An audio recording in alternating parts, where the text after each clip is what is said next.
자, 82의 이론입니다. 자, 1번부터 한번 봐요. 자, 다음은 당좌 자산 중 현금 및 현금성 자산에 대한 설명이다. 틀린 것은. 자, 이 현금 및 현금성 자산 정말 자주 나오죠. 아주 자주 나오는 내용입니다. 한번 보겠어요. 타인 발행 수표는 현금 및 현금성 자산에 포함된다. 남이 발행한 수표니까 현금에 해당되겠죠. 두 번째, 당좌 예금은 현금 및 현금성 자산에 포함된다. 자, 우리 현금 및 현금성 자산에 해당되는 계정 과목들 세 가지 정도 제가 말씀드렸었습니다. 어떤 거? 현금, 당좌 예금, 보통 예금에 해당된다 그랬습니다. 기억나시나요? 2번도 맞네요. 3번, 결산일이 2018년 2월 12일인 기업이 2018년 9월 30일에 취득한 금융상품으로서 결산일로부터 3개월 후인 2019년 3월 일단 틀려버렸죠. 이게 보니까 3개월 이내이어야 되는데 3개월 이후가 되니까 답은 3번이 틀렸네요. 1번 문제는 반드시 맞추셔야 되는 문제였습니다. 그리고 4번도 한번 봐요. 현금 및 현금성 자산은 기업의 유동성 판단에 관한 중요한 정보에 해당한다. 그렇죠? 유동성이란 말은 현금의 흐름 정도 생각하시면 돼요. 예, 맞는 말이네요. 따라서 1번의 정답은 3번. 3개월 후가 아니라 3개월 이내인 게 돼야 되겠죠. 2번 보겠습니다. 다음 중 무형자산에 해당하는 것으로 볼 수 없는 것은 없는 거, 틀린 거 찾는 거네요. 첫 번째, 산업재산권, 특허권. 예, 권리들은 다들 무형자산이 맞습니다. 자, 이게 1번, 2번이 맞는지 틀렸는지 아시려면 계정과목 및 적용동력 있죠? 여기서 한번 해보면 됩니다. 컨트롤 F, 산업재산권, 산업재산권. 없네요. 물론 안 나올 수도 있습니다. 특허권.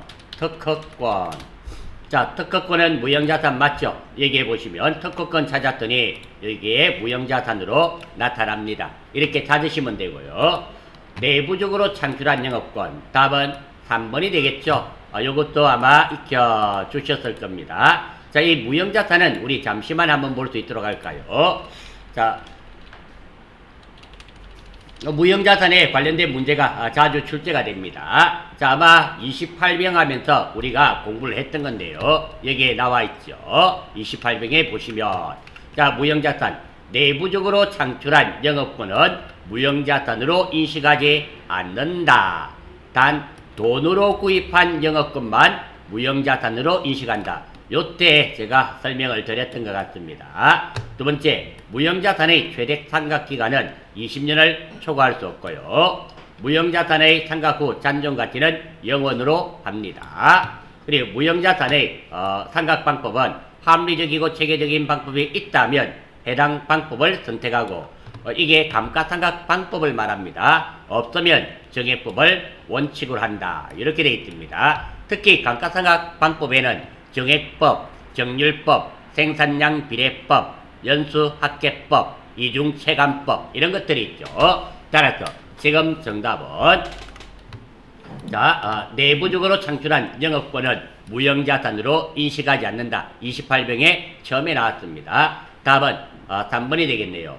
내부 프로젝트 개발 단계에서 발생한 지출로서 자산인식 요건을 모두 충족하는 개발비. 우리 개발비는 특히 제가 많이 말씀을 드렸습니다. 우리 회계에서 비로 끝나면 다들 비용입니다. 그런데 비로 끝나더라도 자산인 게 하나 있다 그랬습니다. 그것이 개발비가 됩니다.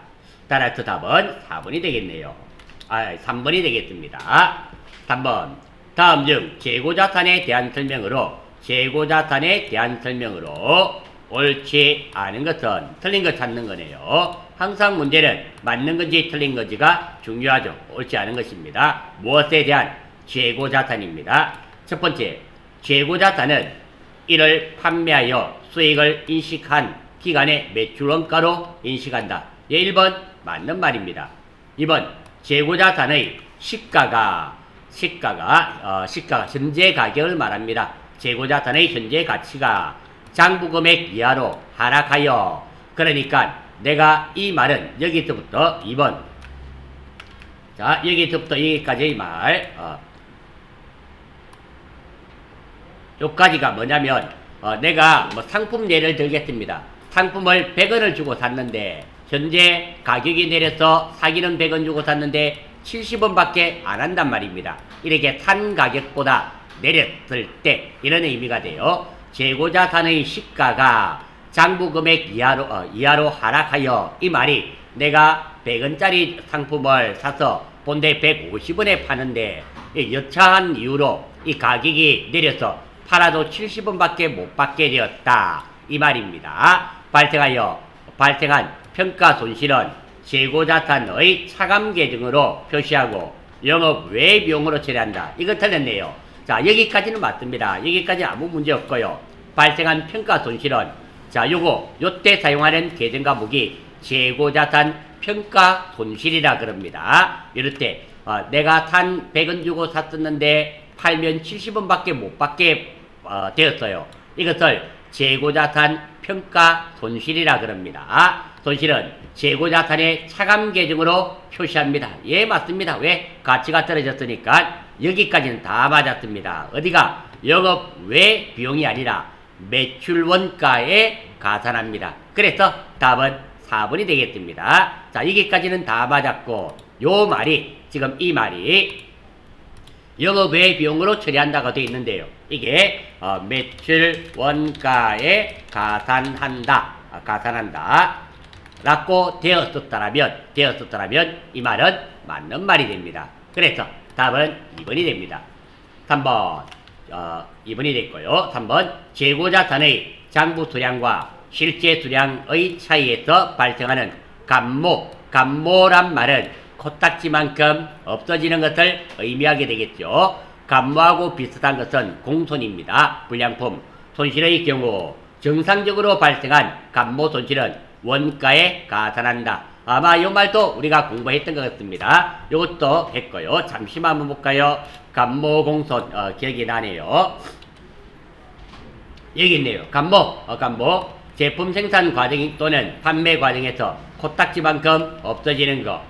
공손은 불량품입니다. 제품 생산 과정 또는 판매 과정에서 생기는 불량품이 되고, 정상적인 감모와 정상적인 공손은 원가에 가산하고 더하고, 비정상적인 감모와 비정상적인 공손은 영업 외 비용으로 처리합니다. 이때 사용되는 계정 과목 이름이 재고자산 감모 손실이 된다라는 거, 우리가 요거 이론하면서 30병에서 공부를 했던 내용이고 반드시 알아주셔야 되는 내용이 많습니다. 자, 아무튼 요거 맞는 말이 되겠습니다. 4번 재고자산의 장부상 수량과 실제 수량 차이에서 발생하는 감모 손실의 경우 비정상적으로 발생한 감모 손실은 영업 외 비용으로 분류한다. 예, 맞네요. 2번과 3번과 4번 이 두 가지는 우리가 핵심 계정 과목 하면서 공부했던 내용이고, 이 내용은 28병을 다시 한 번 더 참고해 주시면 되겠습니다. 따라서 답은 2번입니다. 4번 수익에 대한 설명으로 잘못된 것은, 첫 번째, 수익은 재화의 판매, 용역의 제공이나 자산의 사용에 대하여 받았거나 또는 받을 대가의 공정가치로 측정합니다. 예, 1번 맞습니다. 참고로 공정가치란 말은 사고 싶을 때 살 수 있는 가격 또는 팔고 싶을 때 팔 수 있는 가격, 즉 시장 가치를 말하는 겁니다. 1번 맞습니다. 두 번째, 용역 제공 거래의 성과를 신뢰성 있게 측정할 수 없고, 발생한 원가의 회수 가능성이 낮은 경우 발생한 비용 범위 내에서만 수익을 인식한다. 답은 2번이 틀려버렸네요. 우리 회계뿐만 아니라 여기 한번 봐요. 회수 가능성이 낮고 그리고 원가를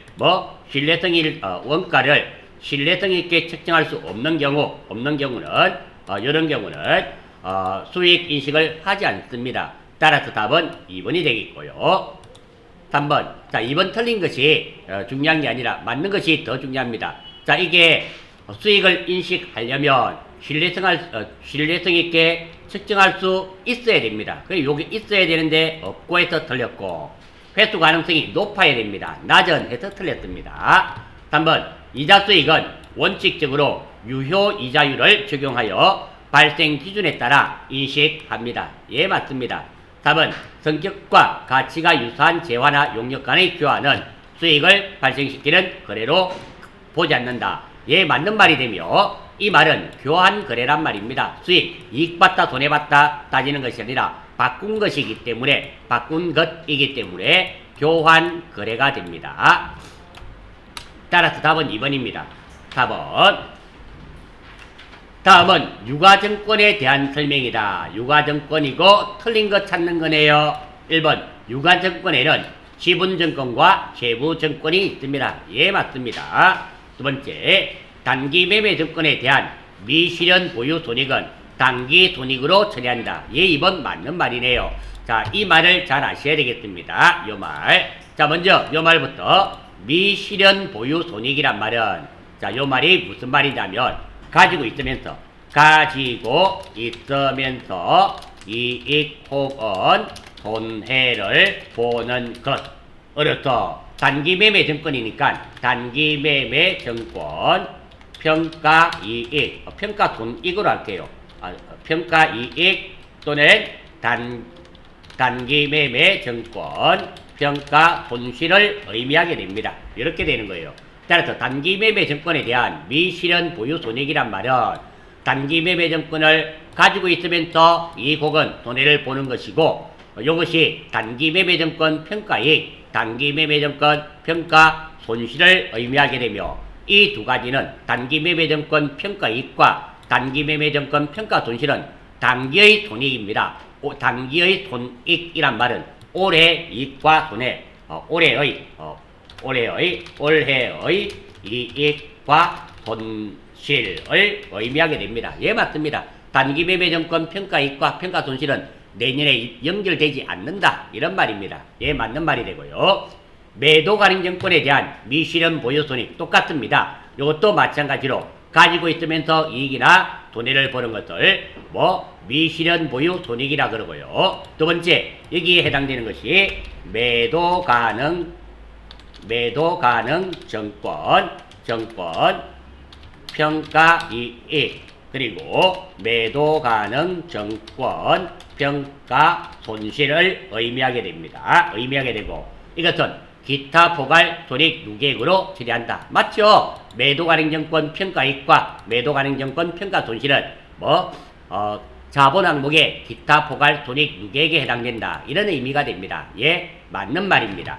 4번 만기가 확정된 채무로서 상환금액이 확정되었거나 확정이 가능한 채무증권을 만기까지 보유할 적극적인 의도와 능력. 그렇죠. 이렇게 적극적인 의도도 있어야 되며 내가 능력이 있어야 됩니다. 능력이 있는 경우에는 답은 4번이네요. 매도가능증권이 아니죠. 매도가능증권이 아니라 이것은 만기까지 가지고 있으니까 만기 보유증권으로 분류가 돼야 되겠네요. 따라서 답은 4번이 틀렸습니다. 4번은 매도가능증권에 대한 설명이 아니라 무엇에 대한 설명이다? 만기 보유증권에 대한 설명이 돼요. 그래서 답은 4번이 되겠습니다. 이 말도 많이 했던 것 같아요. 요것도 분명히 나와 있습니다. 4번 이 말도 여러분들 핵심 계정 과목에 우리가 공부했던 내용이 확실하게 맞는 내용입니다. 자, 5번 한번 보겠습니다.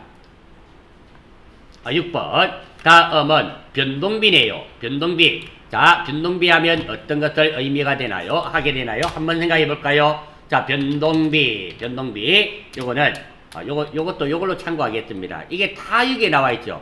제가 이거 만들었지만 정말 잘 만들었다. 자신있게 말씀드릴 수 있어요. 좀 쑥스럽네요. 근데 잘 만들긴 잘 만든 게 맞거든요. 이게 보세요. 여기 다 있어요. 여기 다 있습니다. 조금 전에 우리 뭐 했었습니까? 여기 만기 보유증권도 마찬가지죠. 요거 한번 볼까요? 보세요. 이것도 우리가 제가 잘 만들었다가 괜히 그런 게 아니라 만기 보유증권 27번에 하면서 했잖아요. 만기 보유증권, 만기까지 보유하고자 하는 적극적인 의지와 능력이 있는 경우 만기 보유증권으로 분류한다. 이것도 나왔잖아요. 매도가능연권 평가액, 매도가능연권 평가 손익은 자본항목의 기타 포괄손익 누계에 해당된다. 여기서 다 했고요. 그리고 지금 나와 있는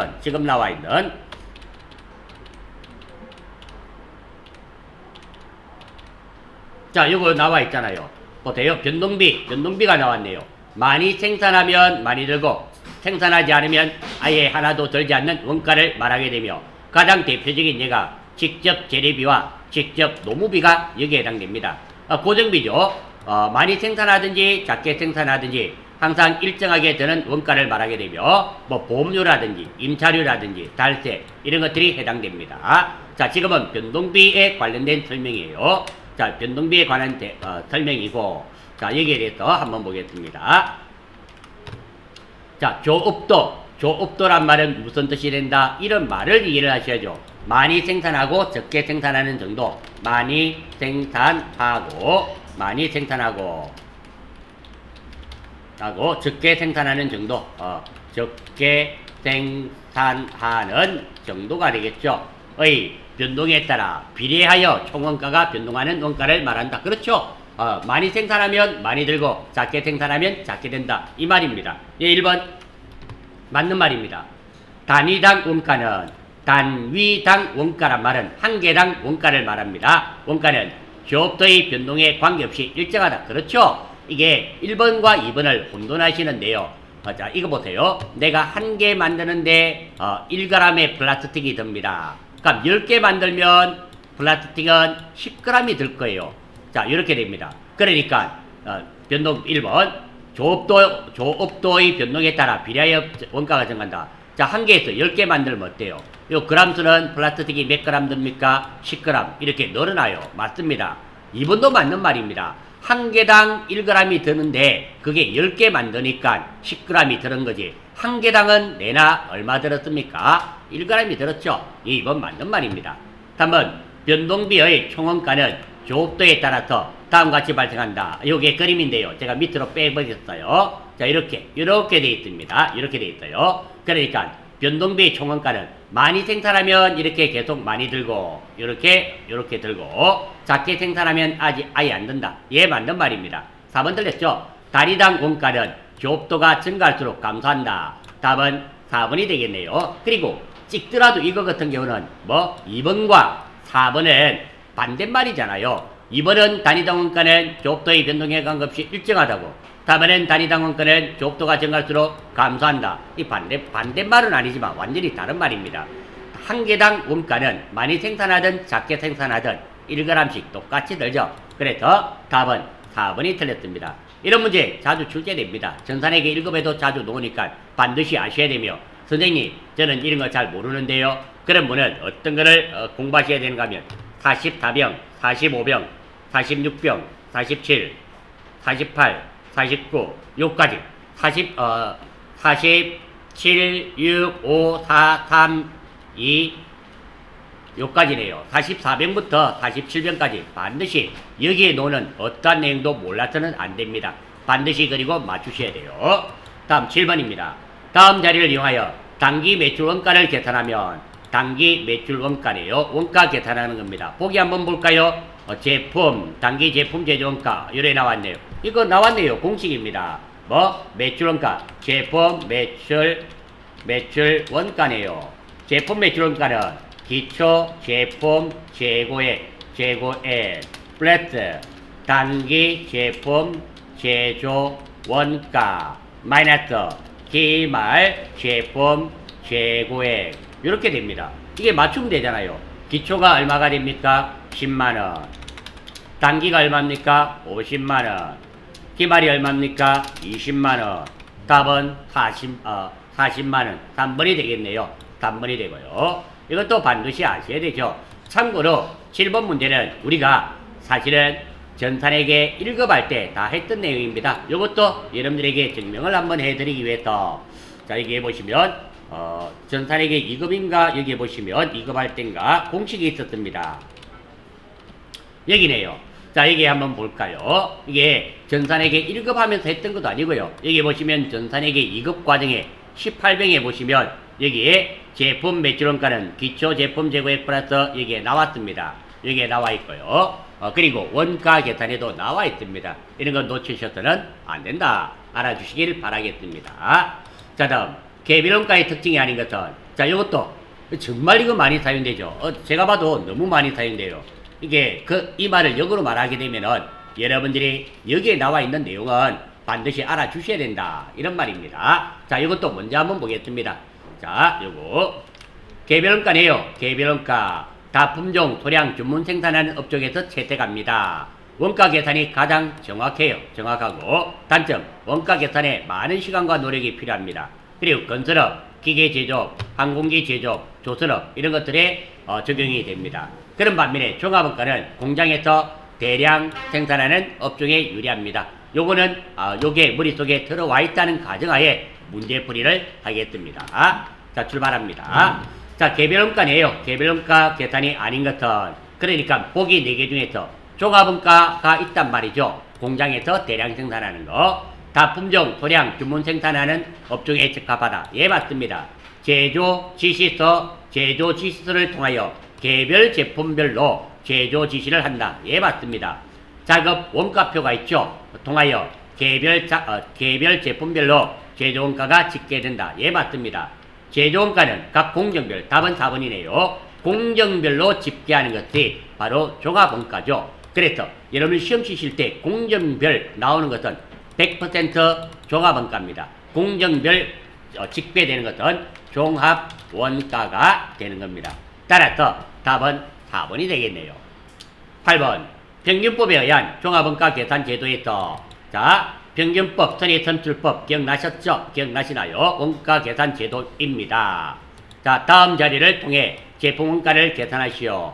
재료비는 완성도 50% 시점에 투입되며 가공비는 공정 전반에 걸쳐 한다. 자, 일단 물량의 흐름을 봐야 됩니다. 만들어내야 돼요. T자를 그려내야 됩니다. 제공품이 되고요.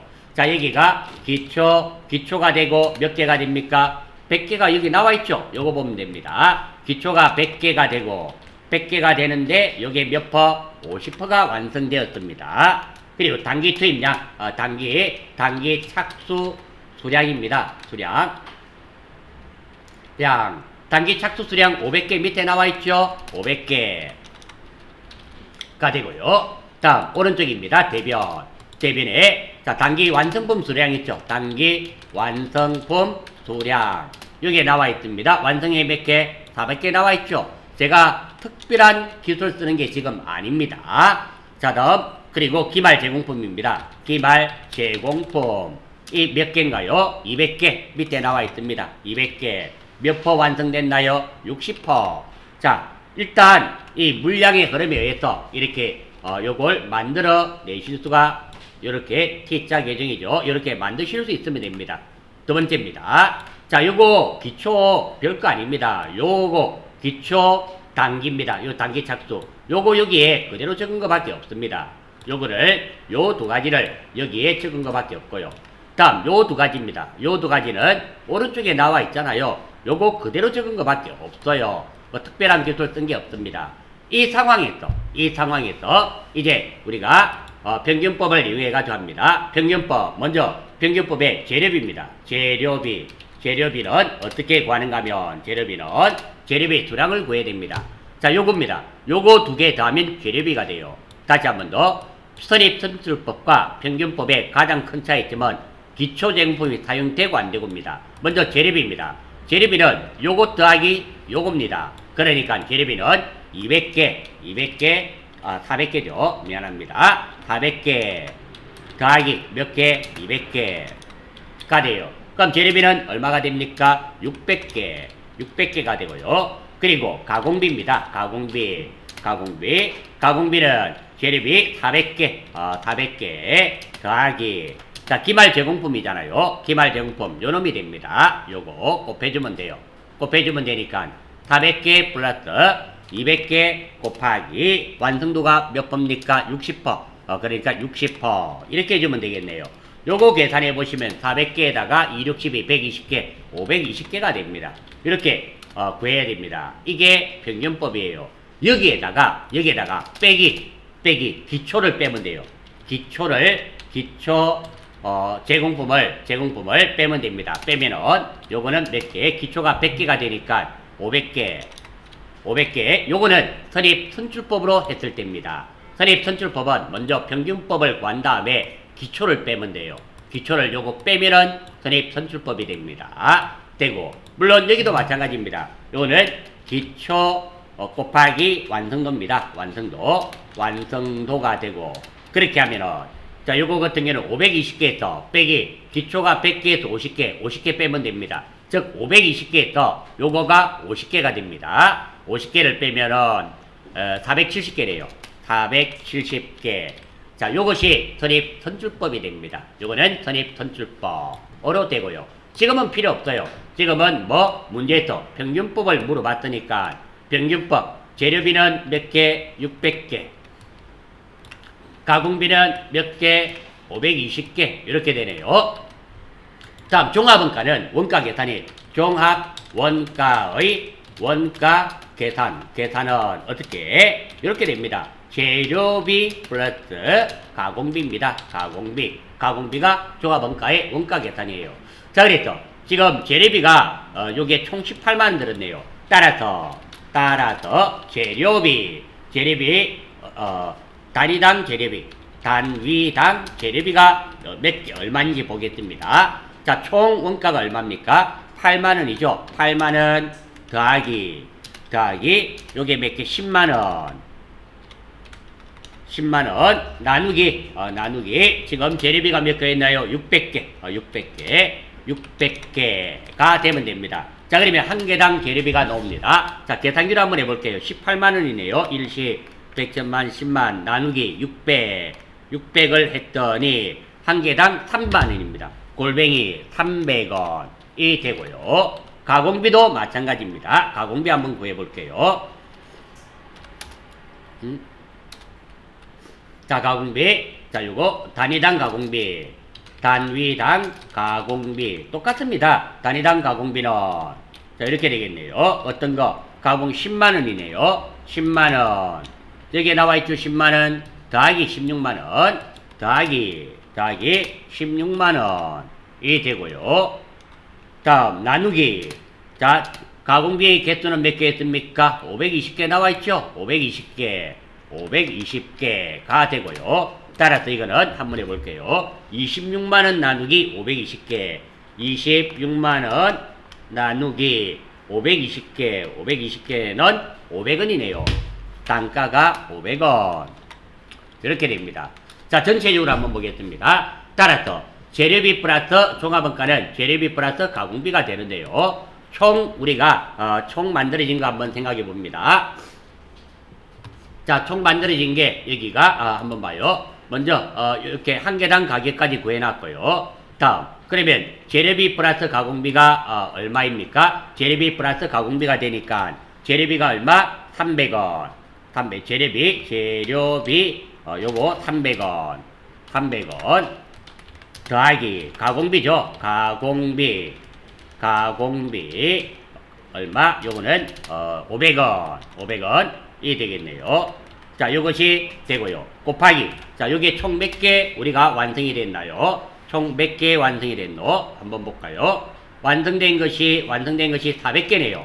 400개가 완성이 되었습니다. 400개. 이렇게 되겠네요. 그러면 48, 32, 32만원이네요. 32만원. 이렇게 됩니다. 따라서 답은 1번입니다. 자, 이 문제를 맞추기 위해서는 이게, 종합원가에서 평균법에 대한 완벽한 이해가 있어야지 맞추실 수가 있습니다. 자, 이게 힘드신 분은 우리 이렇게 정리할까요? 자, 여기에 조금 힘드신 분은 여기까지만 정리하겠습니다. 어떤 거냐면, 평균법 또는 선입선출법에 의한 종합원가 계산 제도에서 이거 재료비와 가공비 구하는 거 이 정도만 좀 알아주십시오. 즉 다시 말씀드렸죠. 여기서부터 여기까지는 알아주셔야 돼요. 여기까지는 꼭 좀 알아주실 수 있도록 하고, 이거에 대한 예제는 여러분들 기본 강좌에 몇 병인가 모르겠어요. 병이 아니고 분명히 나와 있는데 여기는 제가 안 했을 것 같아요. 여기는 없네요. 여기는 없어요. 자, 여기는 제가 완전히 핵심적인 거 했고요. 요거 46, 40 이를 프린트물에 보시면 47병 다음에 분명히 여기에 관련된 예제를 했는데 지금 저는 요거 필요 없는 거 구질구질한 건 다 떼고 했습니다. 요거 알아주세요. 자, 9번 문제 다시 말씀드립니다. 종합원가 계산제도에서 평균법과 선입선출법에 대한 이거 재료비와 가공비 구하는 거 이것까지는 꼭 좀 알아주셔야 됩니다. 여기까지는 최소 여기까지는 아주 자주 출제됩니다. 아주 자주 출제되니까 꼭 좀 알아주시기 바랍니다. 9번은 이렇게 하고 정리하고 넘어가겠습니다. 10번 다음 중 공손품에 대한 설명으로 옳지 않은 거 틀린 거 찾는 거네요. 공손품 불량품이죠. 공손품은 폐기되거나 정규 가격 이하로 판매되는 품질 표준 미달의 불합격 생산품을 말한다. 예, 맞습니다. 정상공손은 능률적인 작업 조건 하에서도 발생되는 공손을 말한다. 그렇죠? 이게 전기적인 오류라든지 기계적인 오류에서 발생되는 공손을 말합니다.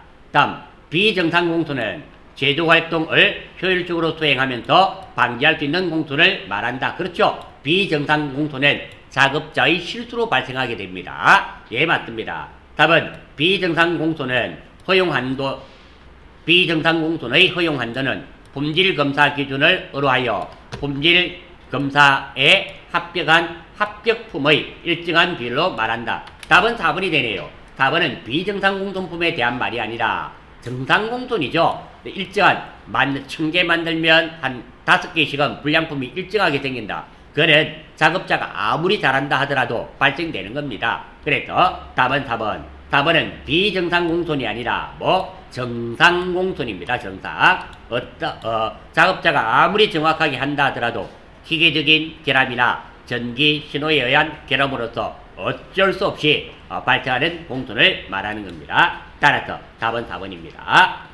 11번 다음 중 부가가치세법상 간이가세자 적용 배제업적이 아닌 것은 그러니까 보기 4개 중에서 간이과세사업자가 되는 것은 즉 다시 말해서 보기 4개 중에서 3개는 절대로 간이가세자가 안 된다. 1개는 간이가세자가 된다. 그것은 무엇이고 이런 말이네요. 답은 1번입니다. 음식점은 조그만 음식점 김밥 천국 요리 조그만 데 있죠. 그런 거 간이가 됩니다. 답은 1번이고요. 광업 어떠한 경우에도 간이가세자 안 됩니다. 그리고 도매업도 안 됩니다. 다음 부동산업 이 3가지는 간이과세자 적용 배제 업종입니다. 이것 말고도 여러분들 검은빵 있죠. 검은빵 귀금속 판매업 이런 것들은 간이과세자를 할 수 없습니다. 무조건 일반 과세자로밖에 되지 않습니다. 답은 1번이네요. 12번 다음 중 소득세법상 사업소득금액 계산 시 필요경비에 산입되는 항목은 그러니까 필요경비란 말 아셔야 되겠죠. 우리가 돈을 벌기 위해서는 돈이 들어간단 말입니다. 그 돈을 벌어들이기 위해서 들어가는 돈 그것이 필요경비입니다. 그게 산입이란 말은 포함되는 것은 항목은 면세사업자가 부담하는 부가가치세 매입세 답은 1번이네요. 면세사업자는 부가세를 받지는 않지만 내기는 냅니다. 내기는 내요. 왜? 면세사업자 학교 정도 되겠죠. 학교법인 영리법인이 아니니까 학교에서 컴퓨터를 사면 부가세 안 내는 거 아닙니다. 냅니다. 대신에 부가세 낸 거는 필요경비에 포함을 시켜줘요. 답은 1번입니다. 이번은 해당 사항이 없으니까 됐고요. 다음 13번 다음 중 소득세법상 과세표준 확정신고를 하여야 하는 경우는 그러니까 지금 5월달이네요. 지금 확정신고 해야 됩니다. 해야 되는 거예요. 단 근로소득만 있는 사람 있죠. 근로소득만 있는 사람은 확정신고 할 필요가 없습니다. 어떤 사람들 주로 사업소득 근로소득과 사업소득, 기타소득 이런 거 있는 사람들입니다. 퇴직소득만 있어도 확정신고하지 않습니다. 근로소득과 보통예금 이자 150만원은 종합과세 되지 않습니다. 이자는 150만원은. 그래서 이것도 확정신고할 필요 없어요. 답은 4번이네요. 근로소득과 사업소득이 있는 경우 이 2가지 소득이 한꺼번에 있으면 확정신고를 해야 됩니다. 따라서 답은 4번이 되겠네요. 14번 다음 중 부가가치세법상 부가가치세법상 영세율과 면세제도에 관한 설명으로 옳지 않은 거 틀린 거네요. 영세와 면세, 영세율은 부가세가 있긴 있는데 뭐 영의 세율이고요. 면세는 부가세가 없는 거죠. 가공되지 아니한 농축수 임산물이나 또는 우리가 국민 건강에 도움이 되는 거 의료보건 용역이라든지 도서, 책이라든지 이런 것들 면세가 되겠죠. 틀린 겁니다. 국내 거래도 영세율 적용 대상이 될 수 있습니다. 예, 맞습니다. 면세 사업자는 재화의 매입으로부터 부담한 매입액을 환급받을 수 없다. 예, 이번 맞는 말이죠.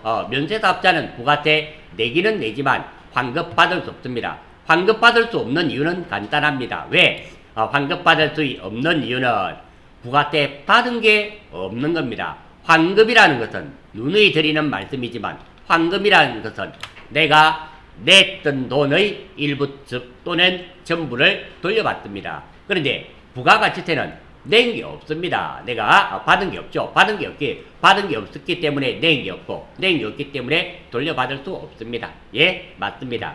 3번 면세의 포기를 신고한 사업자는 신고할 날로부터 3년간 부가가치세를 면제받지 못한다. 예, 3번도 맞습니다. 맞는 말이 되는데요. 3번 왜 이런 규정이 있는가 한번 보겠습니다. 요거 맞는 말입니다. 맞는 말인데 왜 이런 규정이 있는가 하면 자, 이거 한번 생각해 보세요. 학원입니다. 학원은 면세 사업입니다. 일반 학원들은 대부분 면세 사업자인데요. 컴퓨터 학원이라 가정해요. 요번에 우리가 시설을 개축을 하면서 컴퓨터를 한 200대 한 1억을 주고 샀습니다. 그때 1억이니까 부가세 얼마 낼까요? 1000만원 냅니다. 잽싸게 일반과세로 바꿨다가 부가세 내고 나서 일반과세자로 환급받은 다음 잽싸게 다시 면세로 바꾸고 이러면 어때요? 부가세만 빼먹게 되잖아요. 그래서 면세 사업자는 면세 포기가 가능합니다. 포기하고 나서 몇 년간 3년간은 부가가치세를 면제받지 못합니다. 즉 일반 사업자로 3년간은 있어야 됩니다. 그래서 내가 유리할 때는 일반과세를 하다가 그 다음날 바로 불리하면 면세로 바꾸고 이게 되지 않는단 말입니다. 면세 사업을 하다가 과세 사업자로 바꾸면 다시 면세로 넘어오려면 최소 3년은 지나야 된다. 이런 말이 됩니다. 예, 맞는 말입니다. 4번 면세 사업자가 영세율과 면세를 동시에 적용할 수 있는 재화를 공급하는 경우에는 영세율을 적용한다. 답은 4번이 되겠네요. 4번이 왜 틀렸는가 하면 자, 동시에 할 경우에는 면세를 포기를 해야 됩니다. 포기하고 영세율을 적용할 수가 있습니다. 그래서 틀렸습니다. 15번 다음 자료는 이기 확정신고 기간의 자료이다. 부가가치세 과세 표준이네요. 과세 표준이니까 판금액을 얼마로 봐야 되는가? 부가세 계산할 때 계산되는 금액은 얼마고 한번 보겠습니다. 자, 세금계산서 발급본 제품 매출이 얼마? 총 1억 원이네요. 공급가액입니다. 당연히 1억은 포함되어야 됩니다. 자, 첫 번째 할부 판매, 장기 할부 판매의 이자 상당에 200만 원이 여기에 포함이 되어 있다 그러네요. 그러니까 이건 포함되어 있으니까 이거 부가세 내야 되는 겁니다. 과세 표준에 포함됩니다. 예, 1번은 포함되어 있으니까 요것이 별 문제가 없네요. 이거 지워버리면 되겠네요. 왜? 본대는 별도 포함이 아니라 별도라면 1억 200이 됐어야 됩니다. 이게 200만 원 포함이 아니라 별도였더라면 1억 200일 텐데 이 200만 원이 요 1억 안에 들어가 있다 그래요. 그러니까 더 할 필요 없죠. 지워버리겠습니다. 두 번째, 현금으로 지급한 판매 장려금 100만 원. 현금으로 줬죠. 현금으로 준 것은 재화의 공급으로 보지 않습니다. 그래 이건 필요가 없고요. 3번, 제품으로 지급한 판매 장려금 시가 100만 원. 공급가액 불포함. 자, 이렇게 판매 제품으로 지급했습니다. 이 판매 장려금은 재화의 공급으로 보아서 부가세 납부해야 됩니다. 따라서 이건 불포함되어 있네요. 불포함되어 있으니까 1억에다가 더하기 얼마를 하면 된다? 100만 원을 더해주면 됩니다. 더해주면 1억 100만 원이네요. 답은 4번이 되겠습니다. 자, 전반적으로 제가 이런 문제를 15개 풀었는데요. 이거 보니까 80위에도 이런 문제가 물론 어려운 문제도 있는데 전반적으로는 볼 때 그렇게 어렵지 않다. 이렇게 판단할 수 있겠네요.